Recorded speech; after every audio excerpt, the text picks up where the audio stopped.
BEIJING Reuters China has leverage to persuade North Korea to go back to talks over its nuclear ambitions, French Foreign Minister JeanYves Le Drian said on Friday, after meeting with his Chinese counterpart Wang Yi. French Foreign Minister JeanYves Le Drian attends a joint news conference with China's Foreign Minister Wang Yi, not pictured at Diaoyutai State Guesthouse in Beijing, China, November 24, 2017. REUTERSJason LeeNorth Korea's rapid progress in developing nuclear weapons and missiles has fueled a surge in regional tensions as United Nations-led sanctions appear to have failed to bite deeply enough to change its behavior. Western diplomats have said that China is largely responsible for patchy enforcement.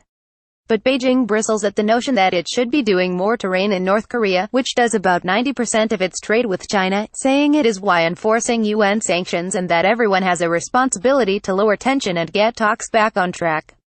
We want to force the negotiations, and it's true that China is well placed to push, Le Drian told reporters during a joint briefing with Wang after arriving in Beijing for a 4-day visit.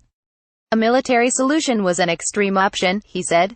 China advocates for a dual suspension plan to address the issue in which Pyongyang would halt its nuclear and missile programs and Washington would stop military exercises with its allies in the region, though U.S. President Donald Trump has ruled it out. Wang said the proposition is realistic and feasible. France thought it was a real proposition, but that the conditions to realize it have not been met. But if we don't have the conditions, we have to create the conditions, Wang said.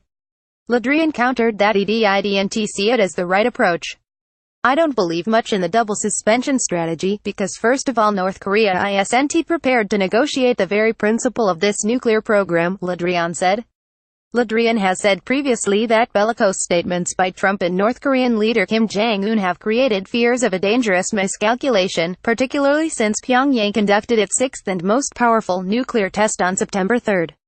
Washington this week imposed sanctions on 13 Chinese and North Korean organizations Washington accused of helping evade nuclear restrictions against Pyongyang and supporting the country through trade of commodities like coal.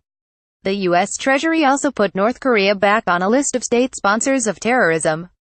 But North Korea last week ruled out negotiations with Washington as long as joint U.S.-South Korea military exercises continue, and said that Pyongyang's atomic weapons program would remain as a deterrent against a U.S. nuclear threat.